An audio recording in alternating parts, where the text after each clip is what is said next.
the French Revolution is the central political event in modern history. There are other things that compete. The Russian Revolution, most obviously. Or the American Revolution, but I agree, neither of those really compare. No. To me, the French Revolution is the paradigmatic example of people trying to reboot a society, to make it again, to make something new. So it's that on the one hand. And then, of course, there are other dimensions to it. It becomes the great crucible of conservatism. It's in response to the French Revolution that Edmund Burke writes the most famous example of kind of literary conservatism in history. His reflections on the revolution in France. It's the French Revolution that exports the idea of the nation and of modern nationalism across Europe and arguably the world. And its iconography, Tom, we're still so familiar with it. I mean, obviously, it gave France its national anthem. It gave it its flag, the tricolor flag. But the ideas of the idea of left and right comes from the French Revolution, from where people sat. In the National Assembly, right? Yeah, exactly. Yeah. And when you think about all the great writing that's been done on it, even just in English, Dickens is A Tale of Two Cities, one of the most influential books on our perception of history that has ever been written. We mentioned Burke. Dickens influenced by Carlyle and his great History of the Revolution. And of all the history books that have been written in our lifetimes, one of the most influential on the way people write history, I think, is Simon Schama's book, Citizens. Some listeners may not agree with Schama's take on the revolution. His take is actually not dissimilar from Margaret Thatcher's, because he very much emphasizes the violence and the costs of the revolution.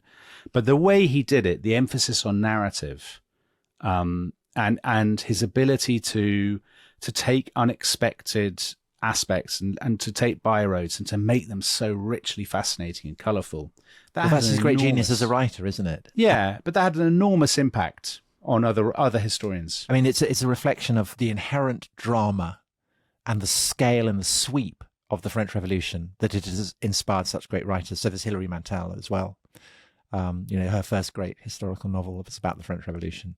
Actually, it's, for me, her best book. Well, one of her, certainly her best historical book. No, I think it's, and what makes it so interesting is not just the high drama, but obviously the questions. Why did it all happen? And even more than that. Well, Dominic, we've answered that. It's because of the diamond necklace scandal. Right. So we can stop right now. Yeah, we've solved it.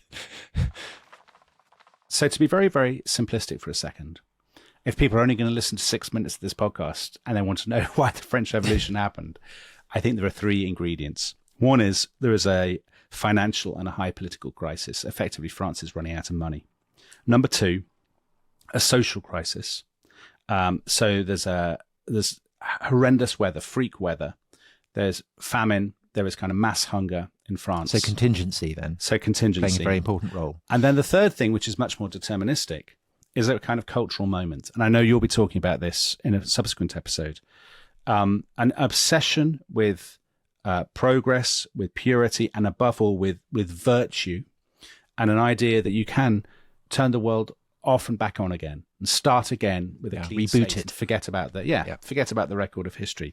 And I think it is the combination of those three things that makes it different from the two obvious antecedents, which are Mrs. Thatcher mentioned the Glorious Revolution in Britain in 1688-89, and then of course the revolution in the American colonies. Although that is important, I think. It is important, but this is different. It's qualitatively Absolutely. different. Yes. So the question is, why did those three things, how and why did they come together? And for many years, historians looked for big, overarching ideological explanations. But then, really, especially from the 1980s onwards, and thanks partly to people like Schama or Robert Darnton, another brilliant historian, American historian, who's written about this period, historians started to use the French Revolution as the subject to reinvigorate the idea of narrative, to say, actually, events really matter. And the chronology, the series, the chain is enormously important. Mm. But you ended last time, you did that brilliant episode about the diamond necklace scandal. And your point that all the discussion about Marie Antoinette and the sort of the semi-pornographic, or I mean, very literally pornographic pamphlets and the abuse of her, that it reflected an idea that if as it were the body of the queen or of the king were diseased, that reflected a disease in the body politic, and that's how we ended. But we didn't say why the body politic was diseased. So, what is wrong with France? I guess that is the question. And to start with, let's kick off with the man that you introduced us to, Louis XVI. So you described him as, I think very reasonably, a kind of reasonably likable but ultimately slightly inconsequential man. Mild, affable, he loves his locks, going hunting, but not a man it is easy to hate. So you look at Louis XVI and you don't see a man who millions of people would want to see dragged. He's not to a the monster. guillotine. No, he's not a monster at all. He became king when he was 19 years old in 1774. And actually that's, you might say, a young man. But actually, that's quite old for a French king. Yeah, because usually they're toddlers, aren't they? His grandfather, Louis XV, had been 5. His predecessor, Louis XIV, had been 4 when he became king. So actually, Louis is not badly placed, and he's been prepared for it. His kingdom, as we discussed before, the biggest kingdom in continental Europe, 28 million people, the world's second largest economic power, really, after Britain. The only European country that has both a serious navy and a serious army. Britain, for example, only really has a navy. Paris, very different from today's Paris. So it's the second biggest city in Europe after London, but it's a city. It's not the kind of grand city of avenues and boulevards. Yeah, because they will come in later in the 19th century. Of slums, but also, it's the urban poor and prostitutes and criminals, but also a city of coffee houses and books and ideas and newspapers and theatres and all these kinds of things. And then beyond it, you have the other big cities of France also doing very well. So France is unusual in having so many kind of provincial centres, prosperous provincial centres, places like Bordeaux and Lyon and stuff. And then beyond that, 8 out of 10 French people work on the land. In La France profonde, they are peasants, by and large. So France is much, much more agricultural than Britain is. It is, and also much more kind of regionally distinct, really. Yes. Places like Brittany are very distinctive, and you saw that when we were talking about the Cardinal de Rohan, that he has a sense of his distinctiveness because he is Breton. Yeah, absolutely. So the funny thing about Louis XVI would not have been able to understand most of his subjects because they wouldn't have spoken what he would recognize as French. They would have spoken dialects of French, or they'd have spoken Flemish or Occitan or Breton or German, all of these kinds of things.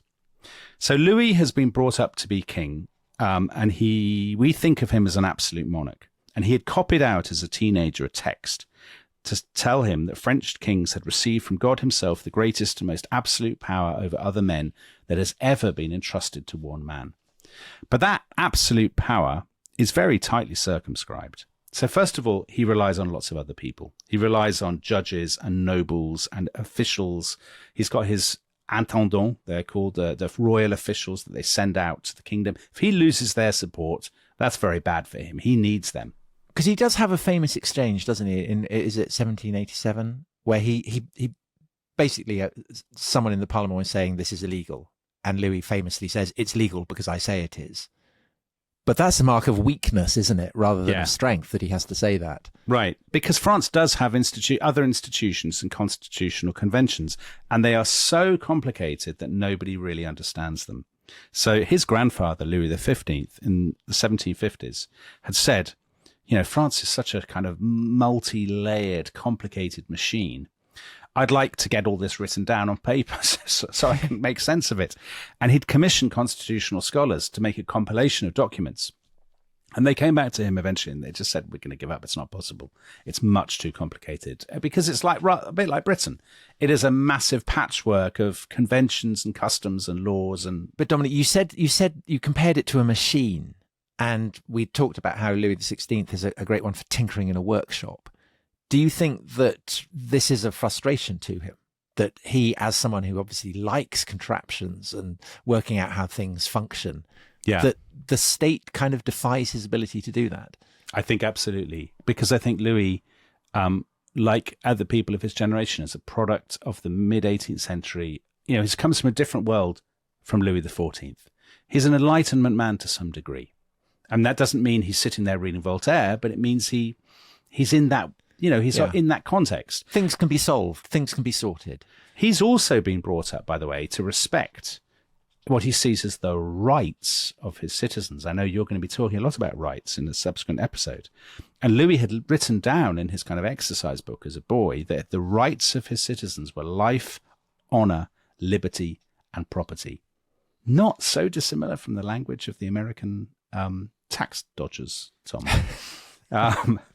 So his regime, the ancien régime, as people say, the old regime. In your sort of Charles Dickens' Tale of Two Cities version of the French Revolution, it's corrupt and cruel, isn't it? There's marquises kind of running over paupers in their carriages. Exactly, all of that stuff. And very antiquated and reactionary. In reality, that regime is very, very modern and is changing all the time. Nobody says we are living in the ancien régime, we're living in the old regime. They think they are living in an age of enormous change and modernity. And we mentioned already Simon Schama. In his book Citizens, he's brilliant at bringing all this out. And he says, wherever you look as a historian, there are signs of great excitement and dynamism and energy. So he mentions, French trade, French industry. It's the home of chemistry, of maths. Lavoisier, who will end up losing his head, won't he? Both Schama and Robert Darnton, in their books about this, emphasize hot air balloons. Ballooning is a great spectacle and a great, French ballooning is the AI of the day. It's something that people are talking about. They don't know what world it will bring. It's tremendously exciting. The first flight was from the Bois de Boulogne in 1783. And people would say, Robert Darnton quotes some periodicals, we live in the century of inventions. We're surrounded by miracles. Genius is everywhere, conquering nature and the elements.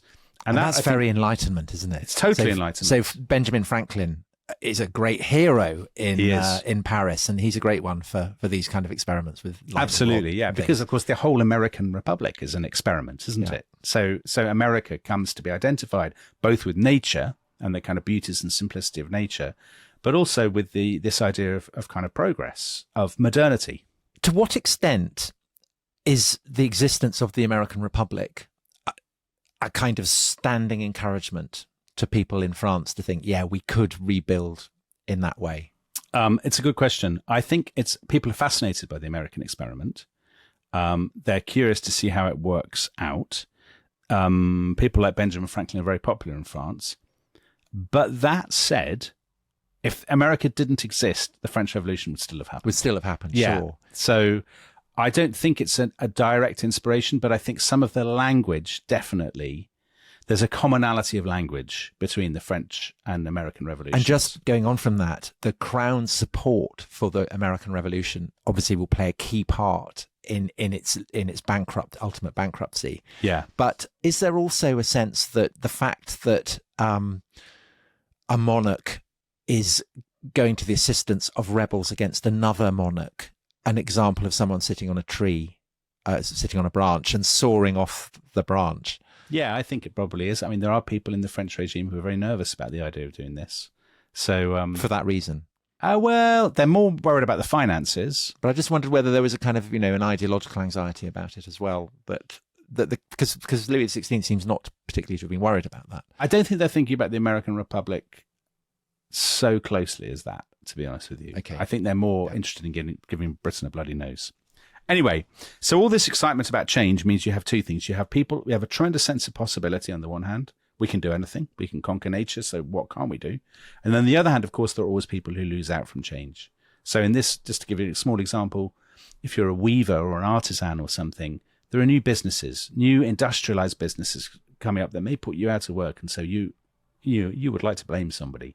And we'll come to that later on. As part of that modernity, I think you also get a new political culture, especially in Paris. This is not created by the French Revolution. It creates the revolution. Right, because we were talking about that in the context of the kind of pornographic abuse of Marie Antoinette. Exactly. Robert Darnton's book, The Revolutionary Temper, is absolutely wonderful on all this. On the coffee houses, on people swapping ideas, people would read pamphlets out on street corners.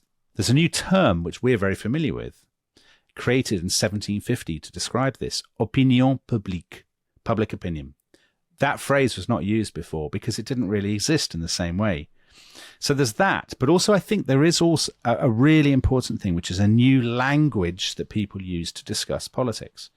So we were saying that Louis, you talked about him and the Locks, the idea of tinkering and the world being a machine and improving it. And that's very much a product of the age of reason. But actually, when he becomes king and he's 19 years old, there is a generation emerging, this kind of generation below him, who are much more romantic. They are the people who are loving Rousseau, Jean-Jacques Rousseau. Well, but not entirely, because Marie Antoinette, who is his generation, I mean, she's part of that. I mean, she is the great embodiment of that in a way. It's definitely younger people who embrace that, but of course it percolates out. So Marie Antoinette is absolutely a classic example of somebody who absorbs this cult of sensibility, nature, simplicity, all of these things, intense feeling, tenderness, friendship, family. And also the idea that if you obey the impulses of your emotions, that will lead you to truth. Yeah. So it's kind of bizarre, isn't it? That simultaneously it's an age of reason, but it's also an age of intense feeling. And the assumption seems to be that the two, well, there is a tension there, but there seems to be an assumption that there isn't. Well, I think there was a slight generational issue. So I think if you were born in 1740, let's say, you grow up in an age that is polite, witty, ironic, skeptical. Voltaire. Voltaire is very skeptical. Yeah. They love poking fun. There's always a kind of wry smile at the corner of your mouth, that kind of attitude. They're basically quite British. And I think if you are a generation later, let's say you're born in 1760, then that skepticism and stuff, you find that a bit desiccated, maybe. It leaves you cold. What you're all about is your heart, is your living your truth, Tom. Living your truth. Yes, absolutely. Tears, crying is really important to these people and is important in the revolution. Tears are seen as a sign of authenticity and honesty. So people are always breaking down in tears in the revolutionary story. And the idea that underpins all of this is the idea of virtue. And I was thinking when I was writing the notes, how virtue in the French Revolution is the diversity of its day. In other words, it is an abstract noun that if you have any decency as a person at all, you're in favor of it. And if you start to poke fun at it or to say, well, I just think it's all overblown, it's the emperor's new clothes, I don't really agree with it. People say, you're not just old, you're evil. You say virtue. You might more properly say virtus, which is the Latin word from which the French word comes, and actually has the sense of manliness as well. And I think one of the dimensions of the French Revolution, which we will be exploring over the course of this series and the subsequent series on it, is the way in which actually the kind of the egalite bros are quite sexist. Yeah, of course. It is a very, very chauvinist movement, I think, the French Revolution. I think that's right. So the man who embodies all this more than anybody else, by the way, I think is Maximilien Robespierre. And we'll come to him later on. He absolutely drinks deeply of all this stuff. So it's a very politicized world and very passionate, but it is also, I think it's worth emphasizing, even before the revolution, a violent world. In Citizens, Simon Schama famously wrote that violence was not just a byproduct of politics, but violence was the revolution itself. And I think he's right, but I think it's also worth emphasizing that France was already quite violent. So any history of 18th century France is punctuated by riots, lynchings, looting, people being publicly beheaded, prisoners being broken on the wheel, troops firing into crowds. So in other words, when the revolution starts, and it doesn't start with one thing, it starts with a succession of things. A lot of these things have already happened before. They're not novelties. The revolution is not a storm breaking from an otherwise placid, beautiful blue sky. It's one storm cloud among many, Tom. Yeah. We talked about tax and finance. So money is at the absolute center of it. And we should get into some of the money. Follow the money. Follow the money. Exactly. We should follow the money. So all early modern monarchies suffered massive money problems. I mean, it's the story of the English Civil War. It's the story of the American Revolution. Monarchies trying to raise more funds. And the reason they're doing that is because they're living in a new age with antiquated systems. There's been a military revolution. So they are funding bigger navies and bigger armies than ever before. But also they're doing it on a global scale, which they weren't doing 200 years earlier. Britain, France, they have to maintain fleets all over the planet. And for France, the fact that Britain has emerged as a rival power and in a larger economy, is really it's unsettling because France has not had to face that before. France has always been the largest power. economically speaking. And so that imposes massive strains, doesn't it? Massive. And you were talking about the Navy. The Royal Navy is the key to British power. And so the French have to have a Navy. But as you say, I mean, it's unbelievable strain. It is. So France has been running up massive debts since the 1720s, and it doesn't have a national bank. Britain has a national bank, but France, for various reasons, doesn't.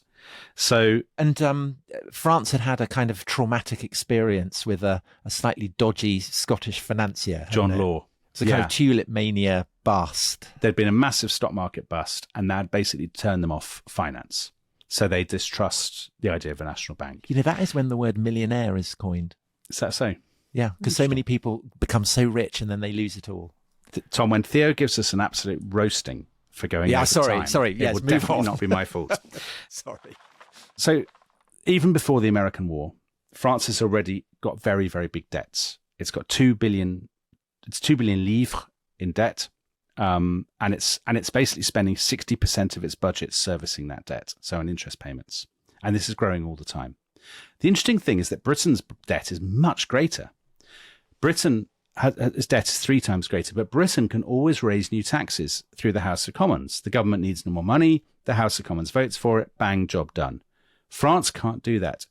Not only does it not have a national bank, it doesn't have a regular elected assembly. People do remember that there was once a thing called the Estates General.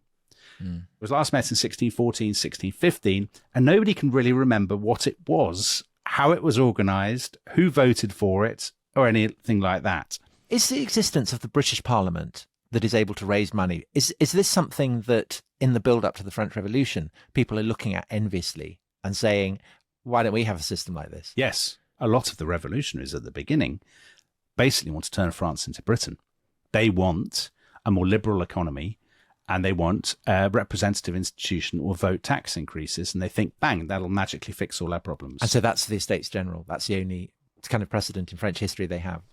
So France is raising tax through like a lot of very strange, antiquated things. They've got a property tax that a lot of towns don't pay. They've got a very lucrative tax on salt. But again, that just increases. That means there's loads of smuggling. And they have internal customs duties. You are a miller in, Provence or something. You want to sell your grain in Paris. You have to pay multiple duties to get your grain from A to B. And that obviously is very bad for the internal economy if people are having to pay tax basically when they step outside their own town to sell things. And the kind of thing that a workman in his workshop, like Louis XVI, would want to fix. Would want to fix. Exactly. So here's the thing. Why don't they fix it? Louis, when he comes in at the age of 19, he's tempted by the idea of fixing it. But the issue is that whenever he comes up against opposition, he almost always backs down. So right at the beginning of his reign, he had a bloke called Turgot, who was a liberal reformer. He was basically slightly Liz Truss. He wanted to go for growth, deregulate the economy, all of this kind of stuff. He liberalized bread prices. Of course, that meant the bread prices went up. There was lots of looting. And Louis eventually basically got rid of him, said, you're pushing too fast. So, Dominic, your case might be that the problem with Louis isn't that he is too despotic, but that he's not despotic enough. If he'd been a charismatic and sufficiently adept statesman, that he could take a bit of unpopularity and he could persuade the people he needed, and he could show concrete results, and he'd stuck to his guns, he might have been a much, much more effective king of France. But as it is, what he will do is he will always gesture in the direction of change and then back down when he gets into trouble. So, as Sharma says, and I quote, he wanted to be loved. And that is not an ideal thing for a king in a time of tremendous change and challenge. So in the next few years, the problem actually gets a lot worse. And it gets worse, as you said, because they join the American War. So Turgot's eventual successor, a guy called a Swiss banker called Necker, Jean-Jacques Necker. Great name. He says, go for that American war. Let's help the rebels in the American colonies. And he organizes lots of more short-term loans to pay for it. Now, it's mainly a naval war, but as we know from the rest of its history, nothing is more expensive than an 18th century top-notch navy. So they run up huge debts, 1.5 billion livres, on top of their existing debts. 90% of which comes from loans. This will be a brilliant gamble, by the way, if you get the Caribbean. Because the Caribbean is so rich. Yeah. If you get that, that's why they really have joined the war. They want to get the Jamaica, places like that. But that requires them to inflict a defeat on Britain more total than the ultimate defeat is. So although the British lose those 13 North American colonies, they keep lots of the rest of North America. They don't lose any of the Caribbean, which was their main priority. And so actually the French have basically run up huge debts and they've got nothing to show for it. And Simon Schama says, without much exaggeration, it can be said that it was the costs of the war that brought on the terminal crisis of the French monarchy. So, should we get to the terminal crisis? Yes. So let's fast forward 3 years to the year of the diamond necklace trial. So now we're in 1786. The finance minister now is a guy called Charles Alexandre de Calonne. He's very rich. He's very urbane. He's very sort of witty. He's a stock market player, and therefore everybody hates him. You know, for understandable reasons. Bankers. And in August 1786, Calonne goes to see Louis XVI, and he says, I've got a bit of a bombshell for you. We are looking into the financial abyss. He says, our annual deficit every year is 80 million livres, and half of all our revenue is now being spent on paying the interest on our existing loans. And he says, what is worse? Necker's short-term loans that he took out to pay for the war in America are about to fall due, and we don't have any money to pay them back. And he says to Louis, we have to totally reform the constitution. We just have to sort out this problem with the tax system once and for all and get new taxes, because we can't rely on new loans to pay the old loans.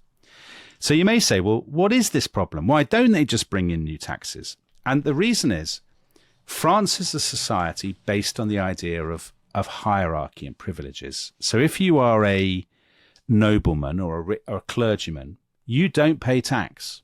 And people don't think of that as a disgraceful exemption. They think that's the essence of our liberties.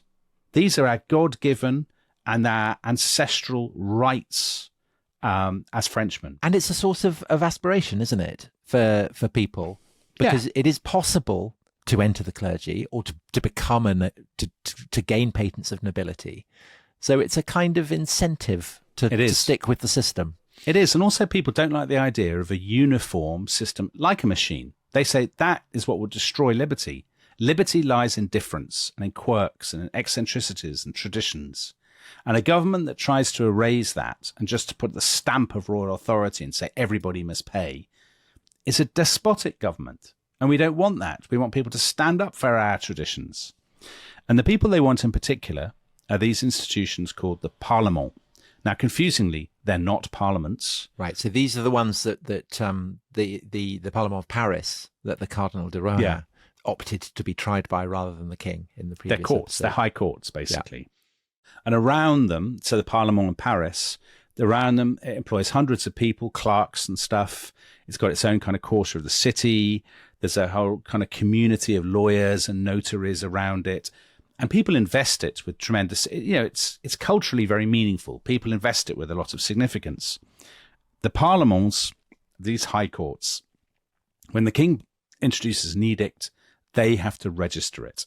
And they have to say, yep, fine.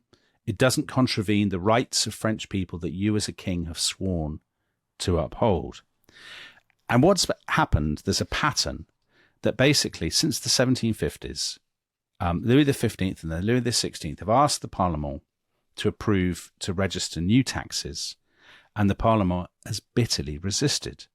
And they have said increasingly, the reason we're resisting the new taxes is because we're defending liberty against your despotism. We're defending the nation against your court in Versailles. We're defending the ancient French constitution against your suffocating, joyless absolutism. And does the physical separation of the king in Versailles from the Parlement, say in Paris, that presumably is enhancing that sense of separation between the monarchy and the sense the Parlement have of that they are defending the people's rights? I think so, Tom. I think absolutely. I think it's a real problem, actually, for Louis XVI. Geography. the fact that Versailles is 12 miles from Paris. He never leaves Versailles, or barely ever leaves Versailles. That 12 miles, most ordinary people can't afford to take an expensive coach to Versailles. So he's always slightly sealed off. He's always in a bit of a bubble, and there's a real resentment of that bubble. It creates the idea of a corrupt, out of touch court. And there's, you get the sense that Paris is this kind of place seething with political excitement and theatre and new ideas and newspapers. And Versailles is this sort of airless world of snobbery and ritual. And I think it's a really good point. I agree with you. I think it's a huge problem for Louis. So anyway, Calonne says to Louis, look, we've got this huge problem. The Parlement are never going to give us what we want. We have to bypass the Parlement. We have to go over their heads. I'm going to call an assembly of the greatest men in the kingdom, the notables. If they agree with the idea of the new taxes, then maybe we can basically just ignore the Parlement and do what we like. And this idea of an assembly of notables, this is, again, something with ancient precedent that, is being taken out of the lumber box of antiquated traditions. Exactly. Yeah, it is. Exactly. And Louis says to Calonne, I'm not sure about this. I mean, this is a very big step. It's like try to bypass the institutions to get this money. And Calonne says, trust me, if you do this, you will go down in history as the man whose courage and foresight solved the financial problems of the French monarchy forever. And the historian Jeremy Popkin has a very strong line after this in his book. He says, and so Louis XVI allowed Calonne to set in motion the series of events that would lead to the complete overthrow of his monarchy. This assembly of the notables has gathered. With what consequence? So basically, Calonne has brought together all the bigwigs in the kingdom, princes, archbishops, judges, dukes, all of these people. And he says to them, right, okay, here's my plan. We're going to abolish all these mad tax privileges. We're just going to have one tax on landed property. And irrespective of your social status, you'll have to pay. So he is asking turkeys to vote for Christmas, basically. He is, but he's saying, look, this is in the interest of France. Come on, we've got to do this. We don't want to keep losing to the British. Sure. Number two, he says, we're going to lift some of these mad, antiquated regulations. Let's have you pay the same duty wherever you are in France. Let's have freer markets so people can sell across France. Let's, all of these vested interests, we can relax some of these rules. So we'll have more competition, we'll have more growth. And number three, he says, I know I'm asking you a lot, so we're going to have elected local assemblies, regular elected local assemblies, and basically you, the landowners, the bigwigs, will dominate them. So, you'll get your way. Your privileges will remain intact. It's a very, very enlightened scheme. It's a very mid-18th century scheme. It's rational, it's sensible, it's kind of, let's have a bit of uniformity and sort this thing out. So it's not going to work, in other words. Yeah, and the notables just hate it. They hate it because they don't like obviously paying the land tax. They don't like his plan for the assemblies because he says, well, obviously you'd sit with the commons in your province together in one assembly. They don't like that at all. They say the commons, which they call the third estate, they have to be separate. We're not sitting with those riffraff. Great unwashed. Yeah, riffraff. And they say it's always the game that these different institutions play. To basically kick the tax increases down the road, they say, you'd have to call the Estates General. I mean, no one really knows what that is, but they sort of, because they think it'll never happen, I suspect. They say, call the Estates General to approve the taxes. The Aztecs bringing out the owl. Right. It's the ultimate recourse. You need more representation. Basically, we don't want to carry the can for the tax increases. You have to get a bigger body to do it. Calonne is really furious about this, and now he does something that is actually disastrous from the perspective of the French monarchy. He goes public. He seeks to rouse the people. He sends a pamphlet out to every priest in the city in Paris. And he says, you have to read this to your congregation, your Sunday sermons. He has it reprinted in gazettes. He has it read out on street corners and read aloud to the crowds in Les Halles, in the big markets. And this thing, he tells people, France is at a crossroads. Finances are in a total mess. Either we have total change or total collapse. And in this pamphlet, he uses a lot of the language that anticipates the revolution. So he's using terms like the national will, patriotism. He says, the privileged will be sacrificed. Yes, when justice requires it and need demands it. Would it be better to tax again the unprivileged, the people? And that kind of language, people haven't heard that from French royal finance ministers before. He's anticipating a lot of the terms that will be used in the revolution. Now, when he comes out with all this, the notables go absolutely ballistic. You know, how dare you rouse the people against us? And so they complain to Louis about him. So they complain to Louis, and Louis, as is always the way, Louis sacks him. Sorry, mate, you've got to go. People don't like the notables don't like it. The notables don't like it. As Sharma says in Citizens, by taking his case to the public, Calonne had made politics a matter of national attention. Once Pandora's box had been opened in this way, it proved impossible to close the lid. After Calonne, anything was possible. We love a Pandora's box. I like the fact that Sharma's gone for Pandora's box. So the Pandora's box has been opened and the storm clouds of revolution are gathering. Definitely they are. Now, the trouble is that the debate has started. A public debate. People are talking about this in cafes, on street corners and things.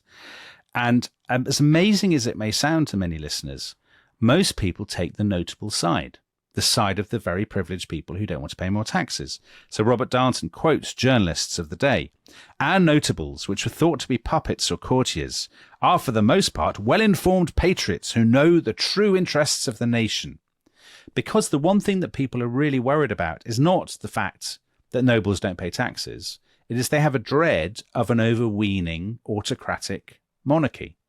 So the nobles are very good at posing as the defenders of the French people's liberties, and people believe it. You know, people are roused by it. But they're kind of riding a crocodile, right? They are. Oh, totally. Yeah, the notables are in for a shock.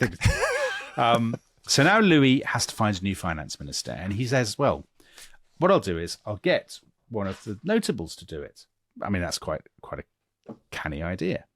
He gets a guy who's the Archbishop of Toulouse, who'd been a very outspoken notable, who's called Etienne Charles de Loménie de Brienne. He's one of those kind of classic late 18th century French bishops who don't really believe in God or yeah, exactly. But that's any of the that thing, nonsense. Right? There was talk of making him Archbishop of Paris, and Louis had apparently said, "Surely, as Archbishop, he should believe in God, shouldn't he?" Isn't that and Brienne also, entertainingly, there's a lot of skin disease in this. There really is, isn't there? So Brienne, I read, he suffered from a skin disease that left his face, quote, a mass of peeling scabs and tissue, and yet he was thought of as a personable and congenial man.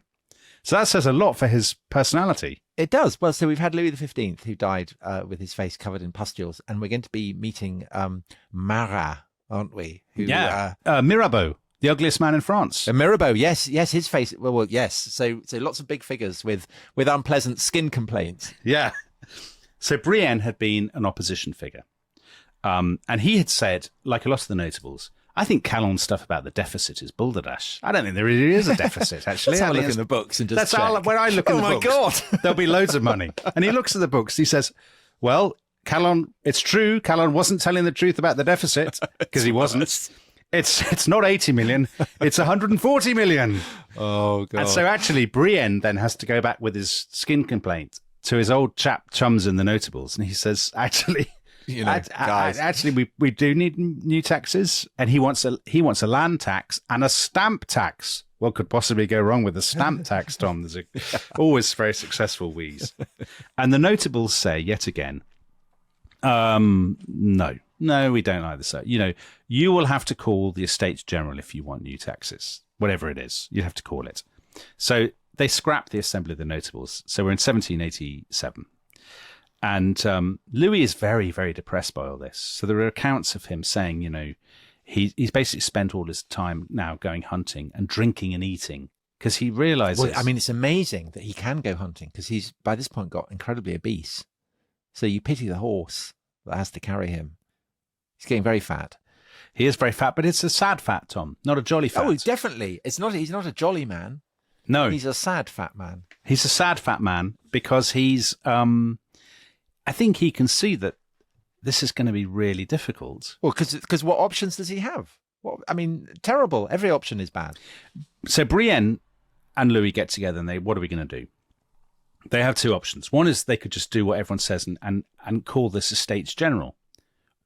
But the issue with that is, once you open that box, one of Simon Sharma's boxes, where's it going to lead?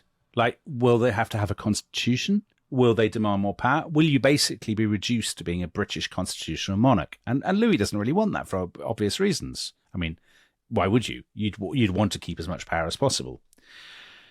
The other thing they could do is they could go back to the old traditional thing of going through these courts, these parlements, and somehow persuade or bully them into approving the new taxes. And Brienne says, look, I'll do that.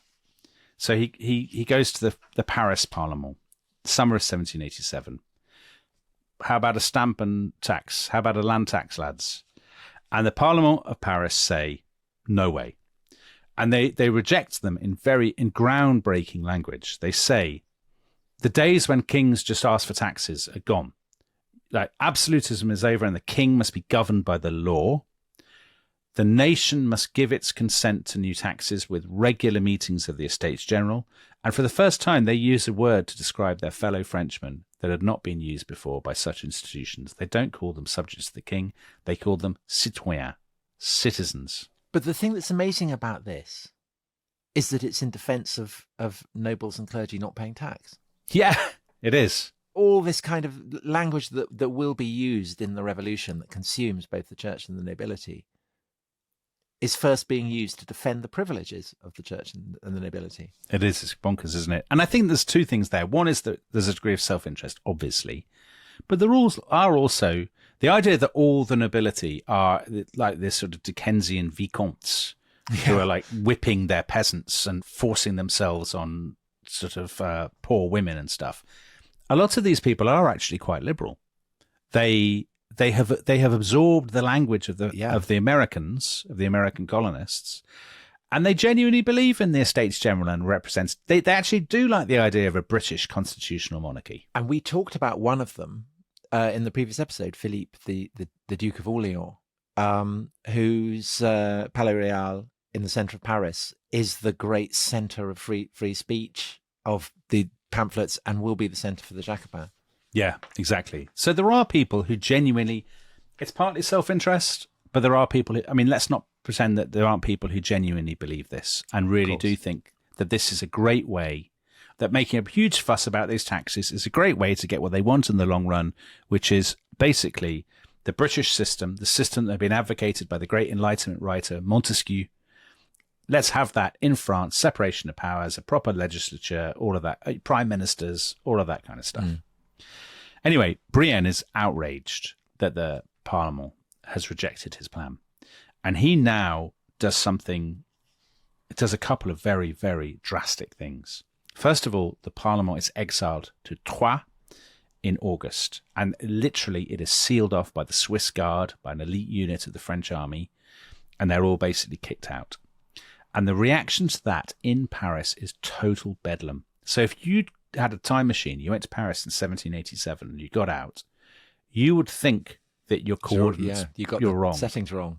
You got the settings wrong, because you'd think, whoa, this is the French Revolution, because there is rioting up by the clerks. People who are giving out royal edicts are attacked by the crowd, and two of them are almost beaten to death. A suspected police agent is beaten to death by the crowd, and the government eventually has to send in infantry units to secure the streets of the capital, and they end up shutting down loads of clubs and societies. They even shut down chess clubs because they don't want subversive ideas to spread. And there's the real sense from 1787, from this point, that the capital is, dare I say, a tinderbox, Tom? Or is it more than a tinderbox? Has it already slipped royal control? I think to some degree it has slipped royal control, actually. And I think from 1787 all the way through to 1789, it's a question of trying to regain royal control. And there are troops on the streets, pretty much all the time from this period. Because there was the Queen being forbidden by the King to go into Paris. Right, exactly. So that's against this backdrop, isn't it? The hostility to Marie Antoinette. Absolutely. Yeah. So The months pass very uneasily, and then in April 1788, Brienne just unveils a new plan to try and break the deadlock. And it's quite clever in a way. What he does is he will strip these courts, the Parlement, of their ability to kind of police royal edicts.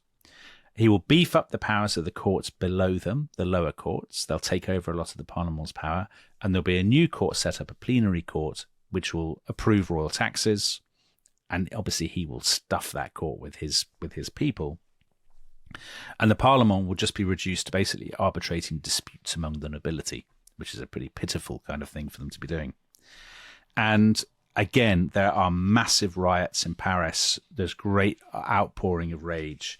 But the interesting thing here, right, so much of the French Revolution story is told about Paris. And you just assume the rest of the country is being dragged along in Paris's wake. But that's not the case, because the worst riots about the Brienne's Parlement plan are in places like Lyon and Aix and Dijon. So provincial capitals where having a high court was very important to them. I mean, it's not surprising, is it? Because we talked about how France is a much more geographically diffuse country than, say, Britain. And, well, actually, you know, I mean, it's a bit like Scotland defending its distinctiveness against London. Exactly. Yeah. What makes you distinctive is incredibly important to you. Yes. Imagine the government trying to scrap the courts in Scotland and saying, let's have just one British court. I mean, imagine that, how or the controversial, or the church or whatever, which was, yeah. Exactly. Now, this brings us to the city where the French Revolution begins. And it's an unexpected place, isn't it? So I don't think the French Revolution begins in 1789. I think it begins in 1788. And I think it begins in Grenoble. Yeah, so justify that, Dominic. So, Grenoble, city in the foothills of the Alps, southeastern France. It calls itself the cradle of the revolution. That's how Grenoble brands itself to this day. It's a very ordinary place, which you might think makes it a weird place for the revolution to have begun. But no, the ordinariness is the point. That is precisely why the revolution begins in Grenoble. Grenoble is basically the capital of the province of Dauphiné. It's a long way from Paris. Its regional distinctiveness matters to it. And there's a parliament in Dauphiné, and there are loads of people associated with it. Lawyers, people, journalists, useless writers, all of this kind of thing. Kind of people you get on Twitter. Exactly that. People who spend all day sitting behind their computers firing off angry messages. Yeah. They owe their livelihoods to that court. If it is downgraded or removed, they will lose that. Also, Grenoble is a glove making center. And they're very good at making gloves. They export them all over the world, to America, to Russia. But the glove-making business is in real trouble because all of these woes have led to an economic downturn and lots of people have been put out of work. So there's a lot of anger. So on Saturday, the 7th of June, 1788, the day the French Revolution begins, Brienne has his edict read out in the marketplace. And it's market day, and he has troops go to basically take the Parlement leaders out of Grenoble, which is what he's trying to do across the kingdom, to take them out of their centres. And the law clerks come out and they start haranguing people and shouting at people in the marketplace, this is what's happening, isn't this terrible? And it basically escalates from a protest to a general strike and then a huge riot. They close the city gates, they lay siege to the governor's house. The authorities send in soldiers, but not enough. People go up to the roofs of their houses and they get these tiles and they start bombarding the soldiers with tiles. So it goes down in history as the Day of the Tiles. The soldiers, as is so predictable, they lose their cool. They start shooting. They kill a 12-year-old boy and they kill a hatter. And then the crowd go ballistic. They're parading the blooded clothes of these people around. They start ringing the bells to summon peasants in from the countryside. Because it's market day, a lot of people have come in from the countryside already. So they're sailing to the peasants. Your relatives are under attack from the soldiers. Come and defend them quickly. So people are pouring into the city.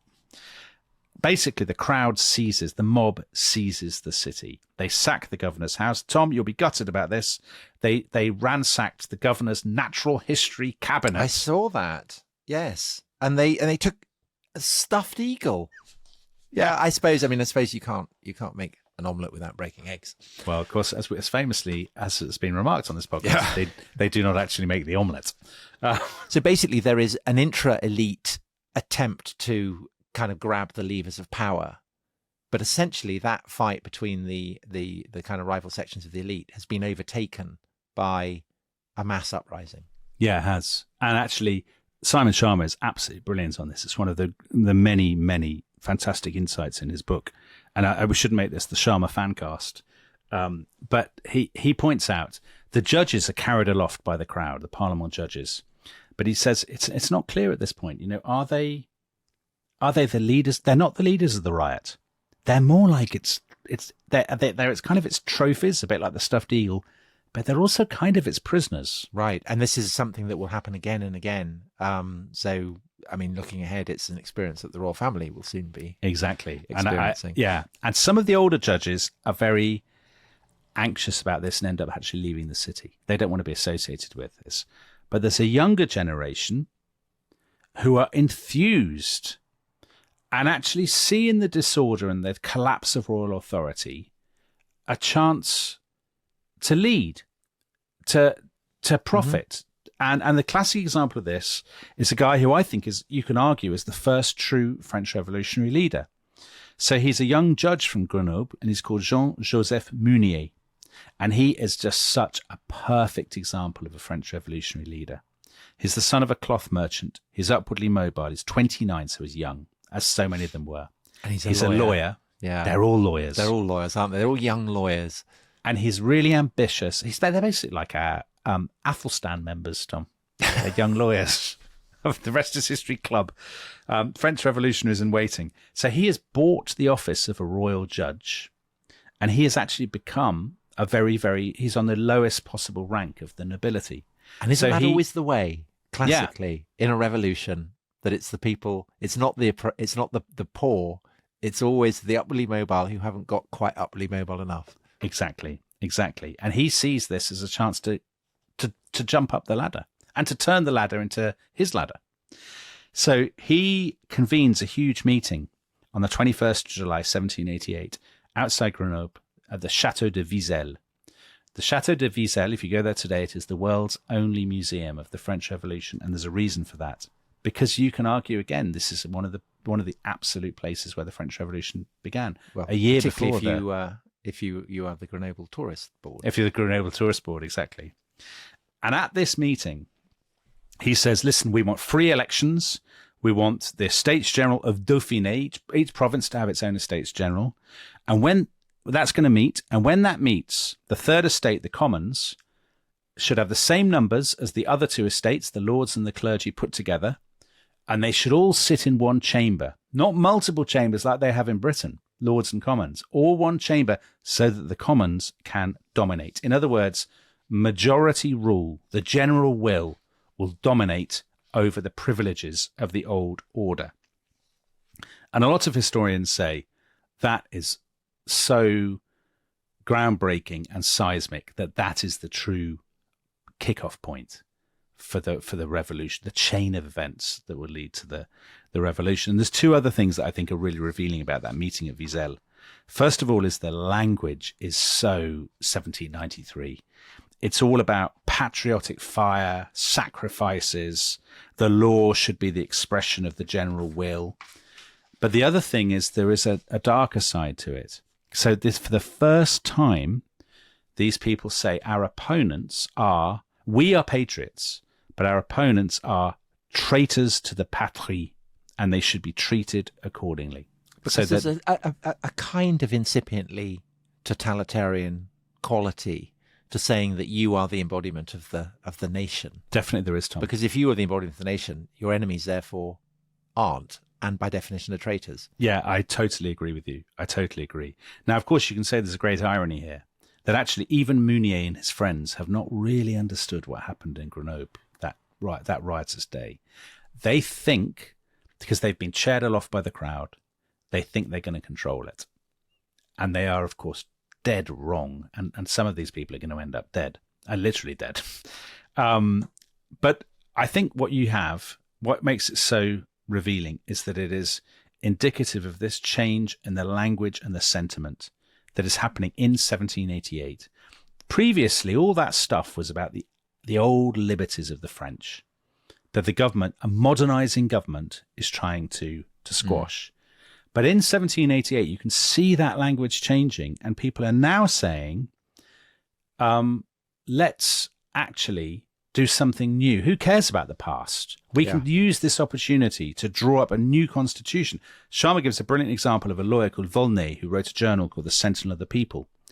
What does it matter to us what our fathers have done or how and why they have done it? The essential rights of man, his natural relations to his fellows in the state of society, these are the basis of any form of government.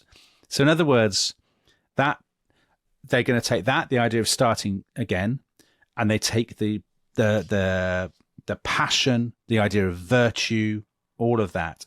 And that gives them, you could argue, what Robert Darnton calls a radically simplified view of politics. And also it's very contrary to the way that the Constitution has evolved in Britain, where the whole point of the relationship of the monarchy to the House of Lords and the House of Commons has evolved over time and is rooted in the deep past. Yeah. And so therefore you can already see that Britain is starting to fade as a model for the more radical proponents of a new constitution. But also what is so interesting is it is also different from the American constitution makers, because they're basically, the American constitution makers are slightly trapped within the British mindset. So there, it's about the separation of powers. They want to ensure against a kind of mob democracy. They want to ensure against somebody having too much power. It's kind of their constitution is hedged about with kind of nuances and qualifications. The French revolutionists have no time for that. Sharma quotes a guy who was a friend of Rousseau's called the Comte d'Entraigues, who said, the people is the state itself. By the immutable laws of nature, the people is everything. Everything should be subordinated to the people. That is not how British Whig politicians spoke. It's not really how American colonists spoke.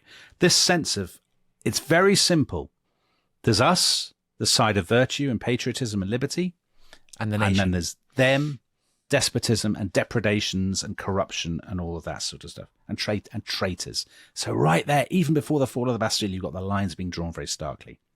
Now, meanwhile, Mr. Brienne, with his pustules, the Archbishop, is sitting there in Versailles thinking, what on earth am I going to do? And clearly everything is all kicked off. His plan hasn't really worked. And he says to Louis, listen, we do have to call the Estates General. We're going to have to do this. And Louis says to him, what, Archbishop? You must think we are lost. They might overturn the state and the monarchy.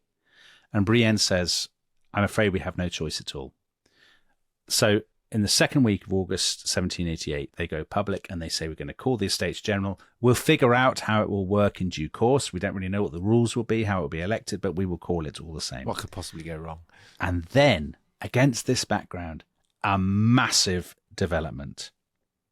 On the 16th of August, Brienne announces they have run out of money.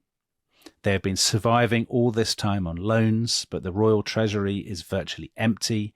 From now on, people will be paid in IOUs, in paper money, which they don't really believe exists.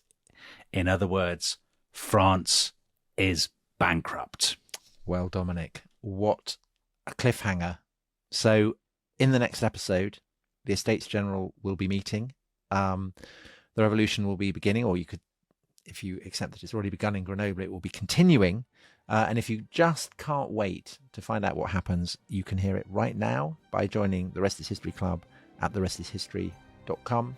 Alternatively, the next episode will be coming very soon. Either way, we'll see you then. Bye-bye. Bye-bye.